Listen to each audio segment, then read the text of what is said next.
SME stands for small, medium-sized enterprises, of course. Can we drill down a little bit more? I'd say our definition is with kind of the UK government's definition, so under 250 employees, covers all the way up to medium-sized enterprises. But these are also companies that are turning over less than 50 million euros, which is still a big amount actually, but all the way from micro up until that point. It's about the reporting requirements as well, because they don't apply to all organisations, and understand that kind of cutoff for that definition is important. It's interesting to think, is it also geographical? So if it's a very small company, but if it's global, is that an SME? I'm not sure. It could be a global SME, but again, within this era of being able to have a very distributed team, you could have an SME which is in fact global, but might only have, say, 10 or 20 employees as well. So SMEs are the vast majority of our corporate community. So they represent 90% of all companies globally, and they contribute over 50% of global employment and also GDP. So, they are the vast majority of our community that have been left out of the conversation when we talk about sustainability and ESG. And on top of this, they're overrepresented in industries that have huge impacts. So I talk about them being the vast majority of employers, but also they're overrepresented in industries that really impacted by inequalities and have some of the biggest climate footprints or environmental footprints. SMEs do have that superpower to be change agents, and really to make a lot more agile, a lot quicker changes. So if you're a very big corporation, you need a lot of kind of power and time to make bigger transformations. Whereas within the SME space, I find it really exciting because you do have the capability, especially in the software space. Food actually contributes about 1/3 of our emissions globally. It comes back to kind of land use and methane and all sorts of things that contribute to this, as you can see on screen. But smallholder and family farms actually produce 80% of our food globally. If we want to move a big needle in our food systems, we have to get that 80% on board with sustainability. Here in the UK, again, in terms of the contribution to emissions, approximately 25% of the UK's emissions actually come from built environment. Huge amount of companies that can create change, and then it need to be taken on that journey of sustainability and ESG. And obviously one of the ways to do that is with reporting, but not necessarily. It's more about understanding the impacts that you're having and making change in that space. I love chocolate myself. It's particularly close to my heart because there's some issues around the ethics of chocolate and the long-term sustainability environmentally for chocolate. The Willy Wonka film was being put out. They were looking for sponsorships and partnerships, and they were encouraging Nestle at the time to produce a child labour-free bar of chocolate, but actually they couldn't because they just didn't have the systems in place. So Toon van der Koken, which I hope I'm pronouncing that right, but him and a team decided to start Tony's Chocolonely. And in doing so, they built direct trade relationships with cocoa farmers, ensuring 100% traceability of those beans and paying premiums above market price to support the living incomes of the workers in the supply chain.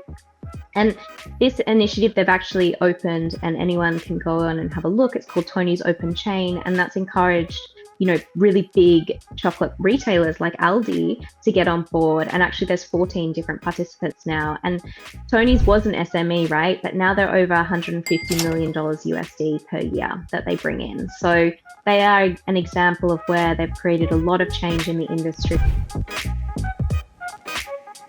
We talked about resources of SMEs. They're obviously low, right? You don't have a 20-person sustainability team at a small organization. You just don't have the resources for that. But larger organizations, particularly listed ones that are regulated now to report, will do a lot of benchmarking. They want to understand how their strategy compares to others and their commitments that they've made compared to their peers for those competitive reasons. It's just natural that they would be looking at that.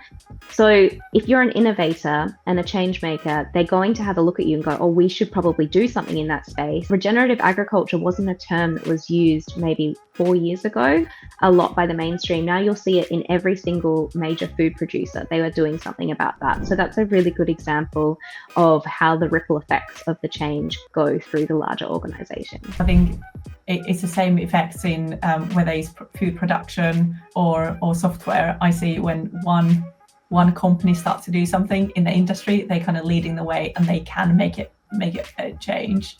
And especially the software and technology space, there are a couple of really big players. Then for example, with generative AI, there's a lot more kind of small companies, a huge amount of startups at the moment. And I know some of those will be changing drastically the way we work, the way we interact and so forth. And so I think when we have founders who have a very strong sustainability vision, even if they don't per se work within sustainability or if they don't have a sustainability product, but if they have that strong core values and they believe in sustainability, I think that's where we can make a huge change, because we do need to embed sustainability within every single industry. And I believe a lot of that we can do through education, obviously, and through software as well, and reporting communications are a huge part of it.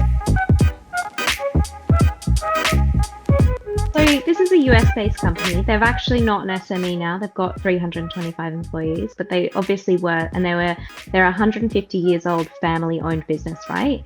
But they produce soap and household items, and they have a revenue of 200 million USD. One thing that you might know Dr. Bronner's, you might even use them, but one thing you might not know is that they actually have a 5-to-1 salary cap, which what that means is their highest paid employee, could be the CEO, could be one of their directors, is not paid more than 5 times that of the lowest paid employee. For perspective, that might still sound like a big difference, but the average ratio in the US for companies is 272 to 1. So the highest paid employee is 272 times what the lowest paid employee is. So this is where benchmarks really help shift the needle, because if you can see in black and white what the company, how they're performing in terms of that ratio, you can see how they're affecting inequalities growing in the community. So it's another good example of a company that's really put their foot forward and done something quite revolutionary for what's happening in the global context and in the local context, but it's changing the way that other businesses are assessing how they're performing. This is a company to watch. Phones, obviously, we have 2 really big players like Apple and obviously Samsung as well. But FairPhone are doing the exact thing that we're talking about. So they've found an issue, which is the ethics and also the circularity of phones. And there's so many issues. I encourage you all to go look into the ethics and environmental issues with phones. But they've got a modular design for longevity. They use fair and recycled materials. They're committed to fair labour practices, and they are committed to e-waste reduction. And I think we should watch them, because I suspect they're going to grow and they're going to disrupt what those big players are doing in the next couple of years.